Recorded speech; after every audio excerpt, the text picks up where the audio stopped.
all welcome our great speaker. Yes. You know, I see a very diverse crowd here. Sir, where are you from? I'm from Delhi. Please sit. No need to stand. Please sit. You are from Delhi? Yes. Sir, you? I'm from Odisha. Sir, you? Ma'am. Maybe it'll take a lot of time, but sure, ma'am. I know you're from Kerala. I have the same Malayali connection. But I'm just trying to, is enough diversity to go around. And we have people from Lucknow and Jaipur. Lucknow ke Nawab. Yes. But have you all watched Chak De India? Yes. What does Shah Rukh say? We are all Indian. फिर भी दिल है हिंदुस्तानी. So with this, I want to talk about my trip. See, we all like to feel happy, right? Yes. We all like to feel calm. That is what I feel when I travel. I love traveling. And we had a family trip to Japan. It was a group package. We went with a bunch of families to Japan.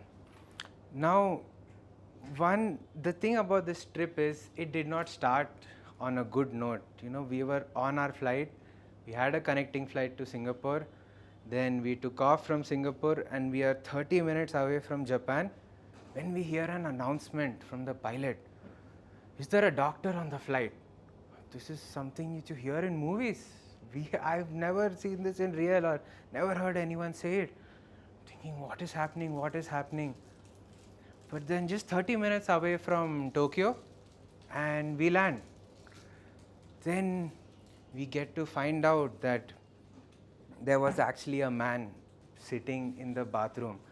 And I had actually seen that scene where there was an air hostess. She is knocking on the bathroom from that time. But there is no answer. There was even a line forming there, two to three people. And we found out there was a man who had a heart attack in the bathroom. He was in for 45 minutes, but by the time the doctors came, he was already cold and he passed. So the trip started on a sad note, but that just goes to show that life is short. Enjoy whatever moments that you could. So we put this behind us and we start a Japan trip. Now for me, I love food. I was very intrigued by Japanese food. But I knew beforehand in the plan now, because it's all Indian families, every lunch and dinner was set at an Indian restaurant. That is something which I was not at all willing to accept. So I had a bunch of things planned. I will go to ramen restaurants, I'll go to sushi restaurants, I'll go to katsu curry restaurants, whatever it is. So I step out. First day from my hotel, the automatic sliding doors open. And I walk out, I'm like so excited. But that excitement fades in 5 minutes. Has anyone been to Chennai? Do you know how hot it is? Yes. Do you know how humid it is? Yes. Japan is 50% worse. Whole trip, I was just sweating. I did not get any good photos. But even through all that, through a whole wet shirt, wet hair, I sweat a lot. Whole day, I really enjoyed my trip. Now, speaking about the main point for me, which is food. See, Tokyo, we started with Tokyo. Now, Tokyo is a very crowded city, just like any Indian city, right? You have a lot of people. But even then, there is no chaos there, right? Everything is like structured. There's a nice flow to it. There's no unnecessary noise on the street. And it's organized. Like how they say India is organized chaos, there it is just organized. So, okay, that's all great. Now, I enter my first ramen shop. There are only like 8 seats. You have to line up if there's no seats. Everyone is lined up properly and I'm lined up with them.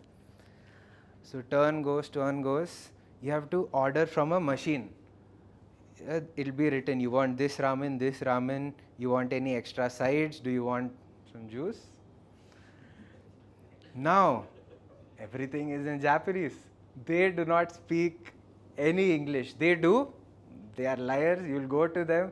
Yes, can you speak English? I'd be, oh, no, sorry, no English, I cannot help you. What did you just speak then? Yeah, that was good enough English for me, but that's okay. There you'll have to live on Google Translate. So I open Google Translate and I click on the image part of it, and one by one I'm seeing, oh, okay, egg ramen, chicken ramen, fish. And then I ordered what I want. You get a token, you just wait for your turn, give them the token, and you sit there. And one thing I noticed is there is no noise there. It is pin drop silence. Only thing you will hear is those guys slurping their noodles. I am serious. I was like, my God, this is like such a different experience, a whole another world. So I kept on enjoying my ramen places, my sushi spots, and there were families, right? So there were a couple of kids, probably 17, 18-year-olds. They see me doing all this, and they asked like, "Bhaiya, bhaiya, can we come along with you?" I was like, "Sure." Their parents also sent them. So I tried a different bunch of stuff, and I wanted to cross things off my list, right? I just have 7 days. I want to cover as many things as possible. I had something called udon noodles. So udon noodles is basically a very thick wheat noodles. I thought, okay, 3 days in Japan, I've got the hang of it, and we go. We enter such a similar restaurant. I am back at it again, that machine. I know Google Translate, and I put it on. But then there are like 4 or 5 people again with me, and they are all confused with their order. Oh my God, what do we order? What do we order? This was a much more complicated machine. You had to select your add-on separately, do all of this.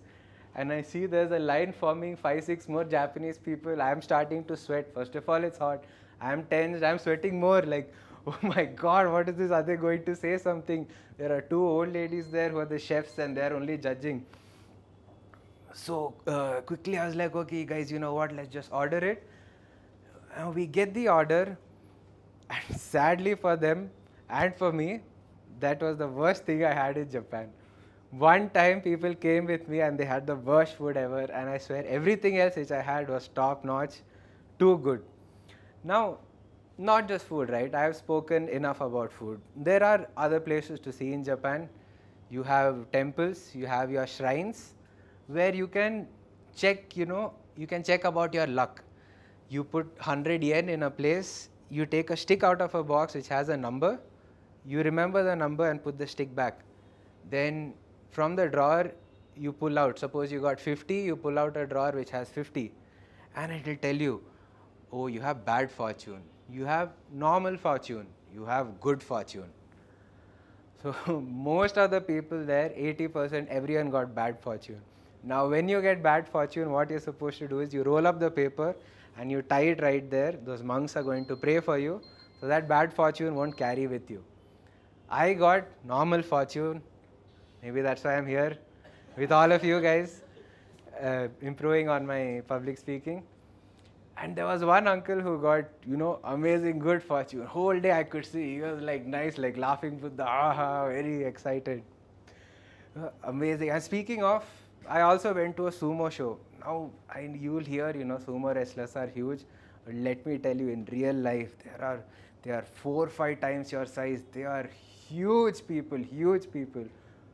But how they move, they are so fast, they are so flexible, like, they do a full deep squat like that. I'm like, how is this possible, man? That was so good. So we saw so many good things in Japan, but all of the other people had one complaint. Where is the shopping? There is no time to shop. We have to buy some things from Japan. A whole half-day itinerary was just cut out so people could go shopping. Now, they did go shopping. I bought this shoe from Japan. Yeah. And then we depart from Osaka. Osaka airport, the guide was giving her our last bit of information, telling this is a man-made airport, but in 15 years, you will not see this airport because of the rising sea levels. It will not be there anymore. It ended on a sad note again. But then I come back home you know, after this full food extravaganza, and I have sambar rice. And oh my God, I felt so happy. I was like, चलो ठीक है, shopping कर लिया. जूता है जापानी, लेकिन thank you.